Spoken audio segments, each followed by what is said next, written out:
And what are you transforming it into? The Buddha realm, perfection. And then thinking, everything that I'm experiencing is a result of karma. So when I'm experiencing negative karma created by me, experienced by me, then I have the power and the ability to change it, to do something about it, by working with my mind.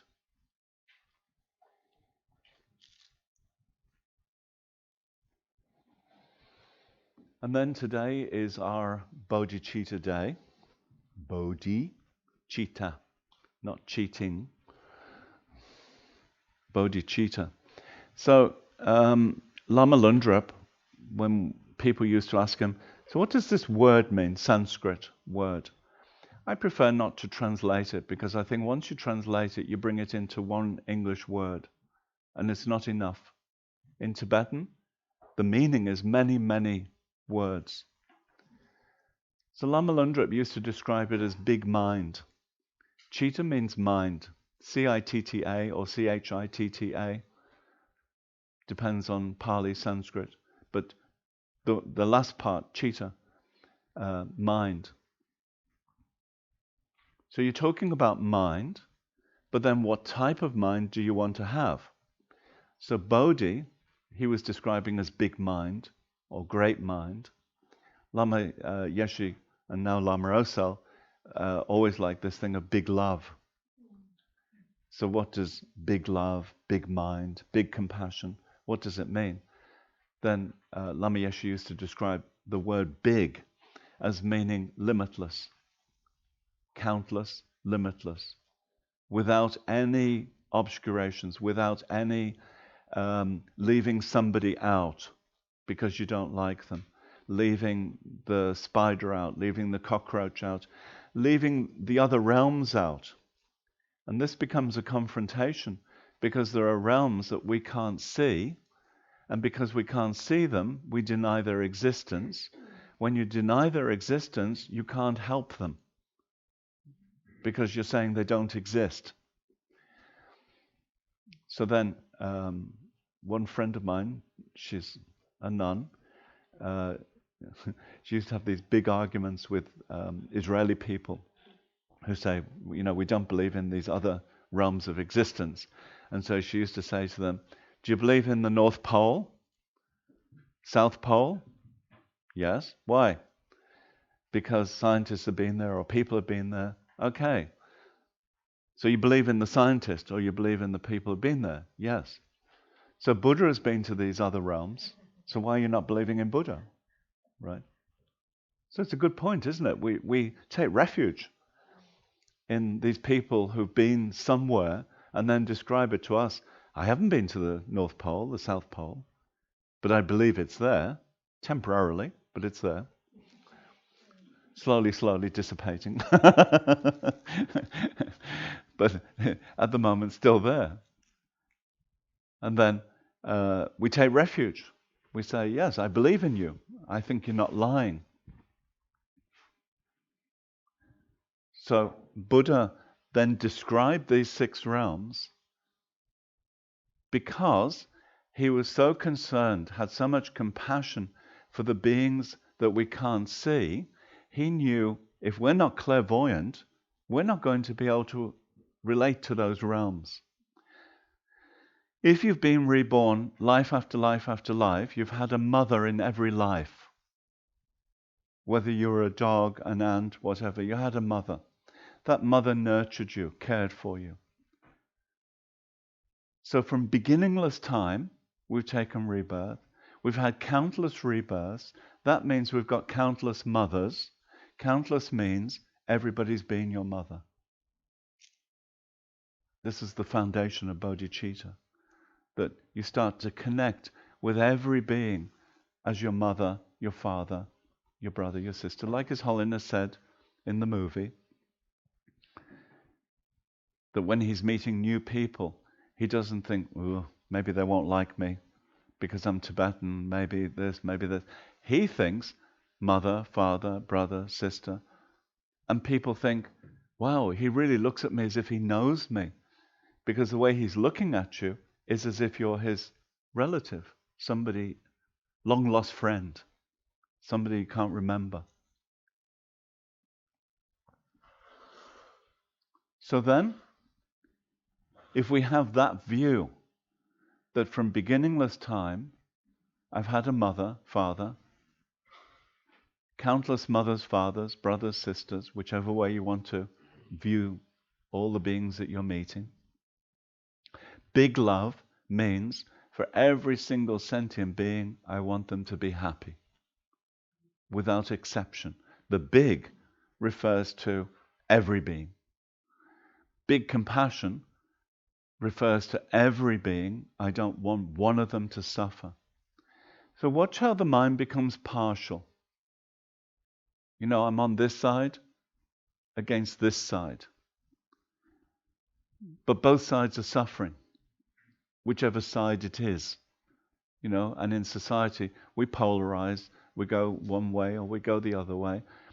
But instead of bringing up aversion, when we're trying to bring up big love and big compassion, notice the resistance and the difficulty that the heart has about including the enemy, the ones that we're viewing as the enemy.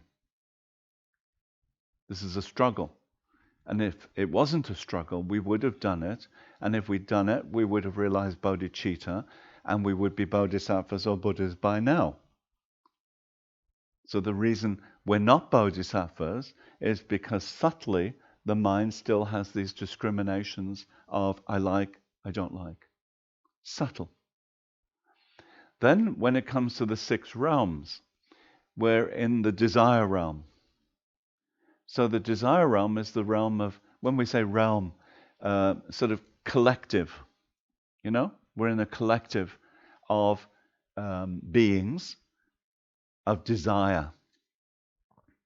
So the desire realm is the realm of dissatisfaction. And out of that dissatisfaction, we've had many incredible inventions, many incredible things happen, but also many awful things happen. So this dissatisfaction is the fuel, if you like, is something that moves us, mentally moves us, and says, fix it, do it better. But we haven't always done it better because the motivation might not always be bodhicitta. So when the foundation is right, then everything that comes after it is right. If the foundation is bodhicitta, big mind, meaning I want to liberate all beings from suffering, I want all beings to be happy, I'm going to do it. I'm not relying on you to do it, but I'm going to do it because I feel it's important to me. Not I look at somebody else and think, well, you've got the time, you've got the energy, you get on with it, and I'll just sit back and wait for you to become a Buddha. So bodhicitta means taking on responsibility. It means I've decided. And then bodhicitta means relating to the 6 realms. Because if you're leaving out one realm, that's it, no bodhicitta. By definition, you cannot have bodhicitta if you've left out one being. Just one being, no bodhicitta. Because bodhicitta means I include every single sentient being. Sentient means with mind. Sentient. So I include every single sentient being in this universe. So then, what are the 6 realms? We have the desire realm. We already know about that. You know, we can feel that sometimes, that we want, I want, and if I get, I'll be happy. And then shortly afterwards, well, not quite happy, but if I get, I'll be happy, right? And so that's the desire realm, the realm of dissatisfaction. And so our job in the desire realm is to start working with renunciation. Because that temporary desire, because it's only in this realm, this temporary desire, this temporary dissatisfaction, then creates a pattern. Doesn't it? It creates an overall pattern, which we now call the consumer society. And so what do we have everywhere? Malls. What's our social life? Malls, or Amazon, or Flipkart, or in India we have many of these big sites now, because many people are shopping online. So to satisfy the demand of the desire realm. So it's not their fault, they're just satisfying a desire that we have, that we want, and they can't keep up with the wanting. So they have to make bigger storehouses with more staff because we keep demanding more and more and more. Bigger malls, used to be, remember a little shopping center, a little arcade because it was hot in summer, and then it became a little bit bigger, huge, big car park, and then cinemas on top, and Target and Big W, and restaurants and boutiques, and you can spend the whole day in there. You don't need to go out. So this has become our social life, and our shopping life, and our consuming life, and our meeting others life, and whatever it is. Or our loneliness life. You can be walking around that mall not knowing anybody, nobody speaks to you, and so you go to a coffee shop to have the opportunity to say, "Good morning, one coffee please," and they say, "How are you doing?" And you start to tell them, but you realize they're not really interested. Their eyes sort of tune out as you start to say, "Well, I didn't have such a good day today," blah, blah, blah. So they're polite, they're nice, but they're not really interested. So the desire realm has brought about many changes that we have to cope with. And in order to cope with it, we need many good qualities in order to be able to thrive, to grow. Not to be the victim, but to be in control of the situation. So yesterday we mentioned mastery and control, so that we don't feel out of control. We don't feel that it's doing all this to me, that I'm in control of my life. Then the other realms, the worst, the lowest realm, we have hells. So when I first went to Kopan, I'd rejected Christianity, and my vicar used to like hell a lot. So I can often remember that finger coming, and you're all going to hell. So I thought when I came into Buddhism, that it was going to be really nice, there'd be no hells. So I went to Kopan, not knowing anything about Buddhism, except my own idea. There's 18 hells. And this nun went on and on and on, day after day after day, in graphic detail about hell for 2 weeks. This was a lot. So every morning for 3 hours, she'd go on. And her father was a director of movies, so she really got into it. So every morning, hell, every afternoon, Geshe Lama Kunchog, it's not their fault, it's your fault. Right? Point the finger this way, don't point the finger that way. So this was like a living hell. And I never ate so much chocolate cake in all my life. So many biscuits, so many bars of chocolate. You had to run to the shop before the shop closed for lunch. And sort of we were all consuming huge amounts of sugar to cope with what we were hearing. And hot hells, cold hells, such a suffering, But then when you think about it, Buddhism's so practical, because it's not saying there's one hell or there's 2 hells. It's saying, in accordance with the suffering that you've created with your mind, you're going to create that suffering hell. So 18 is an example.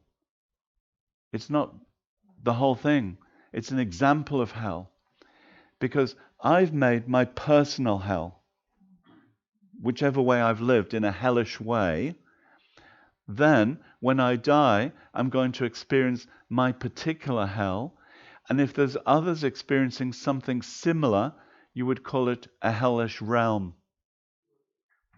It's minds coming together, not bodies, experiencing a similar hell. So if I'm sitting there saying, I'm so cold, and if there's others similarly cold, we'd find each other and we'd be experiencing it together, and then we'd think it exists. The realm exists, but it doesn't exist outside of mind. Same as the human realm. The hell in the human realm doesn't exist except in the mind, but we think it exists out there because of karmic perception. So in the hell realm, you're experiencing karmic perception, and the others who are experiencing it with you, they're experiencing something similar, and then we'd call it a realm. So hot hells, cold hells, you can group them together. And then hungry ghost. And the hungry ghost is my idea of Biafra, but much worse. You know, Biafra was the big stomach, the child with the big stomach, little throat. So the hungry ghost represents somebody who was miserly. You know, somebody who's miserly, they've got resources, but they don't want to share it. So it's not that they don't have, it's that they have, but they don't want to share it. They're tight-fisted or tight-hearted, so miserly. So the karma that's created is this thin throat and then big stomach. So I feel hungry, but if I manage to get any food, I can't swallow it because the throat is really small. And so that's what we call hungry ghost. It's a ghost realm, so we can't see them, but they're around, and that's why we have prayers that certain people, they make motivation, dedication, that they dedicate some of their food to the beings who you can't see, who exist on smell, just smell. So we burn incense, and we burn barley flour, and we offer some torma, sort of cakes that we put up high. So we offer those. We do practices to try and alleviate the suffering of the hungry ghosts. So where does it come from? Miserliness. The opposite of generosity. The opposite of open heart. And then the animal realm, we can see. You can see the suffering of the animal realm. And Lama Zopa often likes to watch the animal programs on TV. And he says, you see the violence in the animal realm. The bigger one looking towards the smaller one for food. So when you're a small bird, then you watch the bird, how they're nervous, all the time nervous. So the pervasive feeling in the animal realm is fear. To have fear. Because you're somewhere in the food chain. Your lunch, if you're the smaller animal. Your lunch, and somebody wants to eat you. That's the feeling. So you're always twitching, always looking around. If you watch the birds in the trees, they're not still. They're constantly looking. So you've got the hell realm, extreme suffering. You've got the hungry ghost realm, which is suffering from miserliness, not being able to get what you want. Then you've got the animal realm, which is fear, anxiety and fear.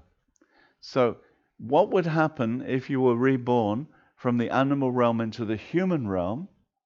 Then you might be reborn with the anxiety and the fear that you would have brought with you from the last realm.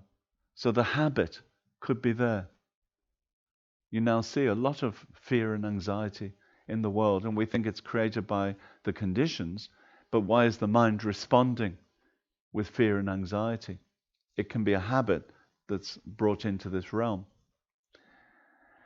And then animal realm, many beings we can't see, very small beings we can't see, but we need to include all of them because they have mind, they're suffering, they deserve our help. And then the demigods and the gods. So we call them gods in the sense of small g, not a big G. They're not creators. So just above us, this is going in a more positive direction, but still it's not that positive. Demigods mean sort of semi-gods. Their pervasion is jealousy, anger. So I like to talk about the two God realms together because they're jealous and angry towards the God realm. So this you can think of, the God realm is like the richest people.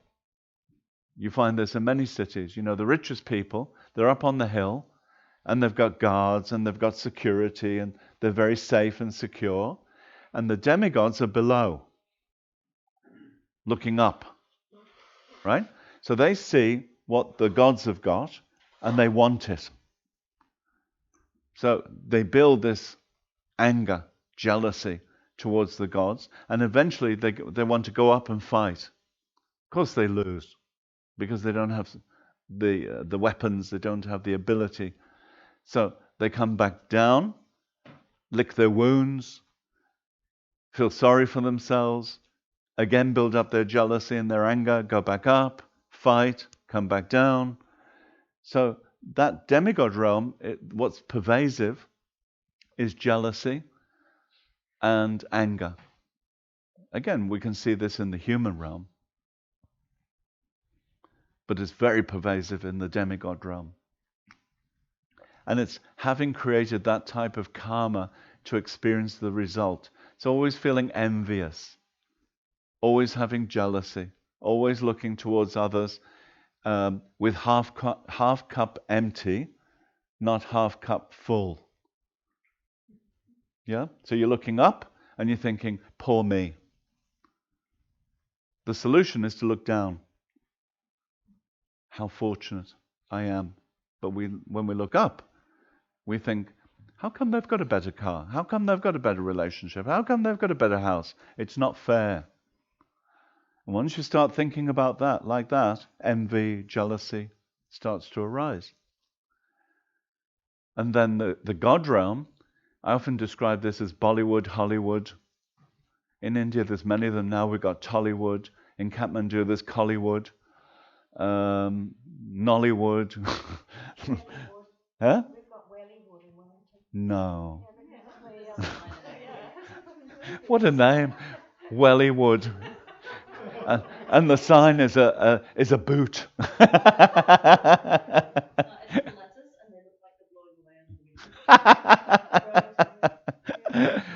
Really? Or is that just your imagination?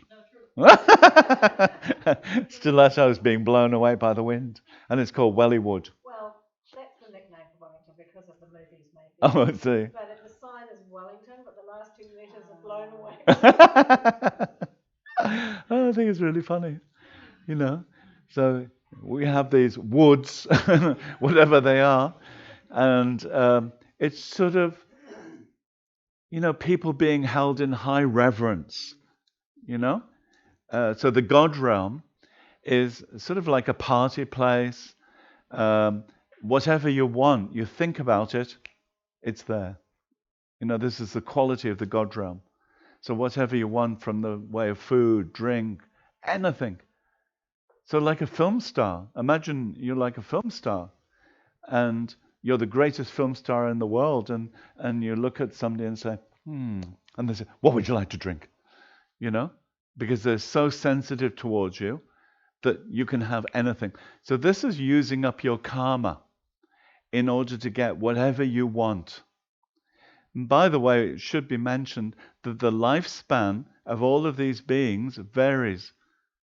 It's not according to human years, then each lifetime varies. So you can see animal lives are often quite short, whereas the hell beings can be 1,000 years. The God realms can be 1,000 years. So you might think, it's okay to go to the God realm or the hell realm. It's only 1,000 years. But when you come back to the human realm, will there be Dharma? Right? Because if the Kali Yuga, if this degenerate time is coming, we have no guarantee that there will still be the teachings, etc. So we shouldn't just think, oh, well, it's okay, it's samsara, we'll go there, then we'll go there, then we go there, then we go there. we need to use this as the means of developing renunciation. When you look at all of this suffering, then you develop renunciation and you think, and now I have the ability to become enlightened in this lifetime. And if not in this lifetime, within a few lifetimes. I should get on with it now, not be putting it off. So the God realm, just a whole waste of karma, very good karma that you're wasting. This feeling of getting whatever you want. And then the suffering is, at the end of your time in the God realm, the last week, your body starts to smell. The beautiful flowers that you had as garlands start to rot. And everybody knows you're about to leave, and they start to move away from you. They start to reject you. And so the intense pain and suffering is in the end of the God realm, that your karma's running out, and now they reject you. So it's a little bit like being a really, really rich person who's just lost everything, their reputation, their money, they're going to prison, they've lost everything. And we've seen examples of this, right? And then everybody sort of backs away from them. And then they write a book, and then they're back. Yeah, they're rich again. Yeah, true, like that. Are you saying that you can change realms within this one lifetime? No. When you then you're going to leave that realm. The sign is the rotting flowers, the putrefaction of the body, and then the mind leaves that realm. And then, because it's used a whole load of positive karma, it would probably go into the hell realms. It's a wheel. Then, because you're in the hell realm, you're using up a whole load of negative karma, you go up.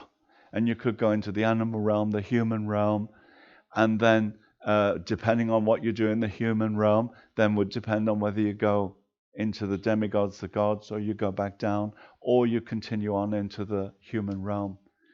So it's very important to think about these realms in the sense of lifetimes, life after life. I've been in every single realm. I've been everywhere. I've been up, down. God's in the hell. And then what's the result of all of that suffering? It's brought me to here, in the sense of I have a human body, I have a human mind, and I'm interested in changing my mind, in transforming my mind. This is very rare. It's very unusual. Because if we look at the desire realm, then what the desire realm is saying is don't change your mind, buy something. Look externally. So you're actually going against all that pressure of the desire realm.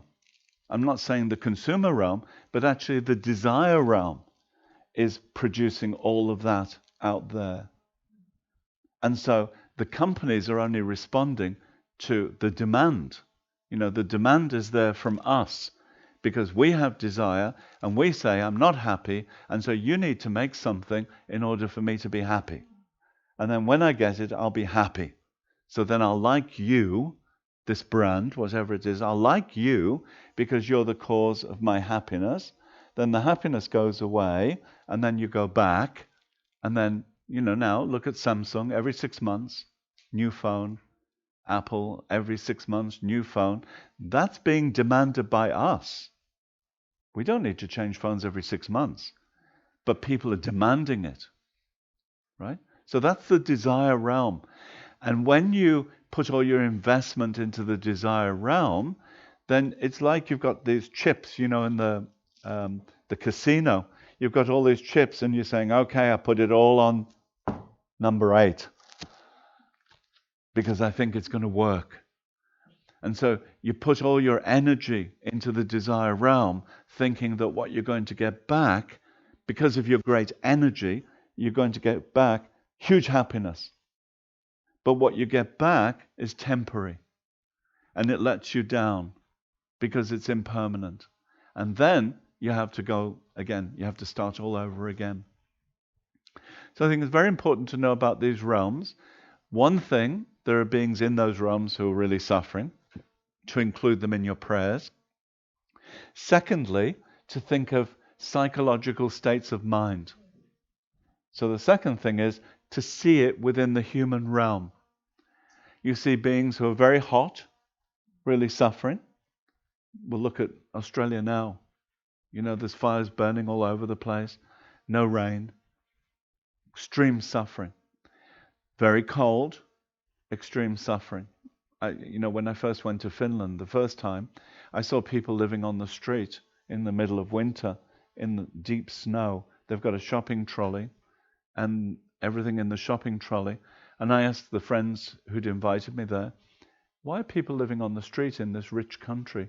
And they said there's not enough beds in the hostels where they can sleep at night. And so they have to sleep on the street. And they drink alcohol in order to get warm. So extreme cold. The hells are much worse than that, but we see examples of that suffering in this world.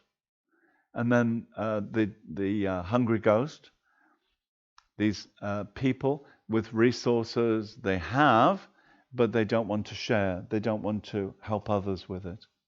And so they feel, tight in the heart like that. And then the animal realm, fear and anxiety. We can see that very easily. The fear and the anxiety in the animal realm. The human realm, the desire realm, the feeling of dissatisfaction. The demigods, jealousy, envy, half glass empty. Right? Always seeing that I don't have enough. It's just not enough. The God realm, party, party, party. And they say that the problem with the God realm is even if your guru, the person that you love so much, comes to the God realm, knocks on the door, you can hear the trance music through the door, and you open the door and you look at the guru and you say, oh, I know you, don't I? Yes, I'm your guru. Get out of here.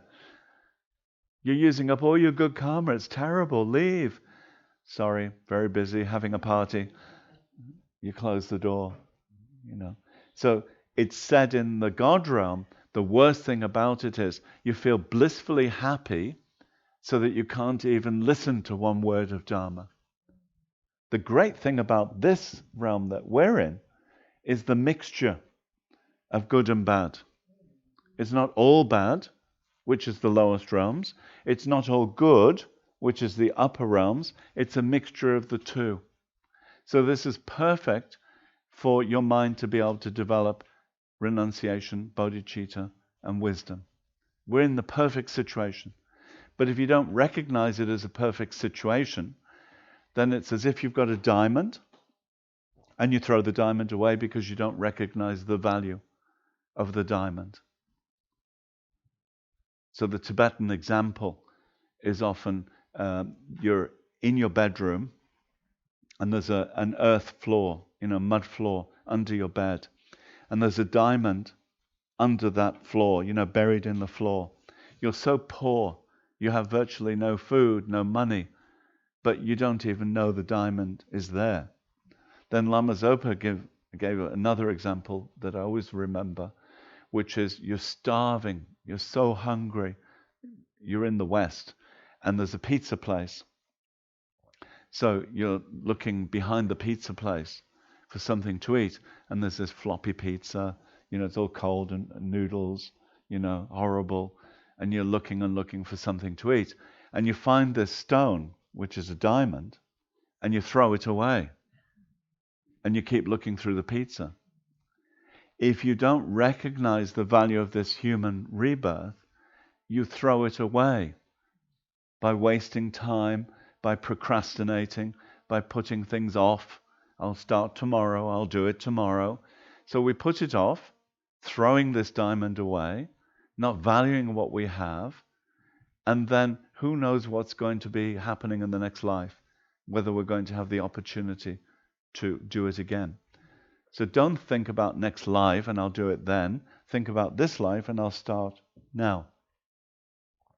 Don't procrastinate. So we've got 5 minutes I can't do a lot with 5 minutes. So I can answer your question. And the God realm, you know, you mentioned movie stars, and is that why a lot of them self-destruct? Why do a lot of them self-destruct with alcohol, drugs? Yeah. I think, you mean in this human realm? Yeah. I think because of the nature of addiction, you get addicted because you try something and then you think it's going to work to give you happiness, and then a bit more, so you have to keep increasing. And when you need more of, for instance, a drug or alcohol is not as expensive, but drugs are more expensive, then maybe you need to start cheating, lying, stealing, in order to get the amount of money that you need for the drug. And so then the destructiveness starts. This destructive karma that they're planting in their mind streams means now they're starting to alienate others, and they're starting to become lonely. And then the more they look inwards and they introvert, the more that they can't relate to others and externally. So then more loneliness, more anger, more hatred, and then more drugs. And I think, it often ends up in this sort of self-hatred, where it can end in drug overdose, suicide, whatever. But I think it's a build-up of negative emotions, which in Buddhism would say all these negative imprints planted on the mind stream then result in this destructiveness. So you can have that tendency in whatever realm, because when you think in the God realm, like Yeah. all this money, Yeah. like all the power, Whatever you want. whatever you want, Yeah. and then you just get into that self-destructive addiction mode. Well, you're just taking. It's just doing that, taking. There's no giving. So I think you get into the habit in the God realm of just wanting to experience bliss by taking. So then what would happen when you come out of there, and say you came into the human realm, from that, all I want is bliss. You come into the human realm, the desire realm, with that feeling to take, and all I want is me, happiness for me. It could be the cause of addiction, to go from there to there. It's possible. That habit could be there. So I think what we need to look at is mental habits that we create that then go on. They're not lost. When you leave one realm, you go to another realm, the habit will still be there. The personality's not there anymore, the body's not there anymore, but that habit of give it to me, give it to me, give it to me. Then you go into the desire realm, which is, again, same sort of thing, but with a human body. Then how are you going to satisfy this human body? And then maybe going into drugs, alcohol, etc. Oh, goodness. So much suffering around. Yes, Anila. I've got a story about the hell realm, which I think might be nice to share. Thank It's you. useful. Oh, thank you. So, It's always good to hear a pleasant story about the hell realms just before the tea break. So I went to Rotorua once. Oh, that's a hell. I've heard. Isn't that where the sunflies are? No, that's where the stuff bubbles up from the Oh. core of the earth. But we went to Rotorua, the area, didn't we? The lake. That lake was Rotorua. There's Lake Rotorua, but there's also kind of areas Ah. where the hot mud bubbles up and Yeah. Yeah. boiling water. So there's a place on the way to Rotorua, and I stopped there, and I thought, oh, this is interesting. I'm looking at the pools. I'm like, this is interesting. This is a bit like a hell realm. Yeah. And I looked into this really deep pool, and it was so deep I couldn't see the bottom. Yeah. And as soon as I had that thought, something kind of popped open. Yeah. I'm like, Yeah. It's a bit intense. Yeah. So I kind of tried to distance myself from it, carried on my journey, which was going up to Auckland. Yeah. By the time I got up to Auckland, I was feeling really crappy. Oh. And something had attached itself to me from that pool. Right. A bit of mud. No, Oh, more than that. More than that. And I got to see kind of the hell realm, Yes. and like I can't even express in words kind of like the sheer terror. Like I could hear like thousands of beings screaming simultaneously, and it was the kind of scream like you're seeing your child murdered in front of you. It was like that horrific, unimaginable scream, but thousands. Wow. And like the despair was like the kind of despair that it just kind of felt like it leached the life force out of me. Yes. Despair was like too much. Wow. Yeah. Massive. Yeah. And so I was kind of having a dialogue with this, whatever it was that had kind of, attached itself. Yeah. And it was kind of like the only way it was willing to detach itself was if I went and gave some Dharma.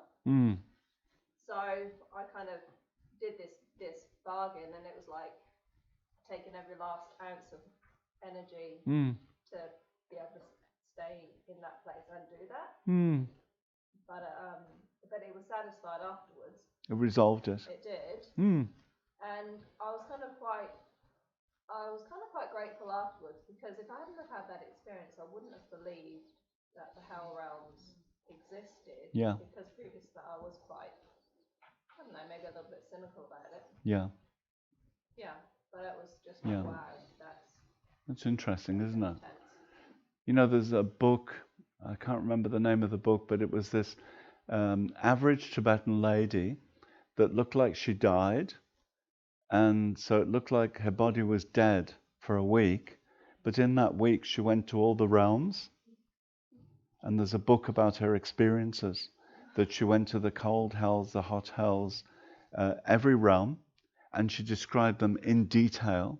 And then when she came back into the body, alive, she went to her Lama. She wasn't an educated woman at all, just like a nomad.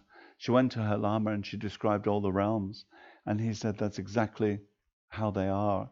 And she'd been actually to every single realm for 1 week. And it appeared she was dead.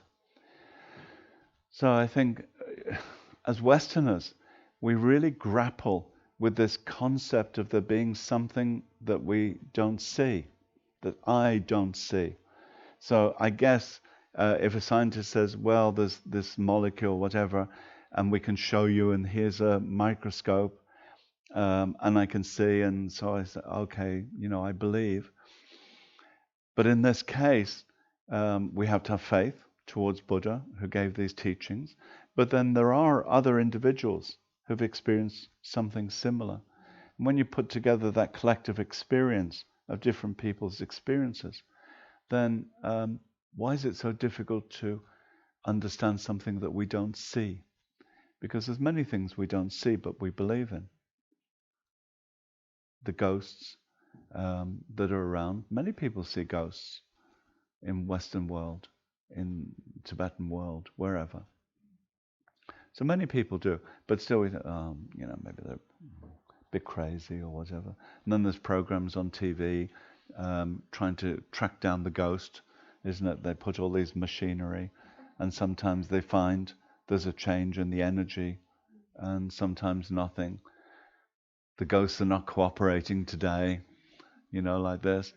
And so I think if you're cynical about it, if you're not quite sure about it, leave the door open because of bodhicitta. That's the main thing. You haven't rejected the idea, because when you reject the idea, you're only believing in 2 realms out of 6. The animal realm, the human realm. You're not believing in 4 realms where there's many more beings than in the human realm and the animal realm. Huge amount of beings. And so we're denying them the possibility of liberation because we're not praying for them, we're not trying to benefit them. So we'll have a tea break, and then when we come back, you can ask or tell. Okay? Okay. You probably don't want a tea break now.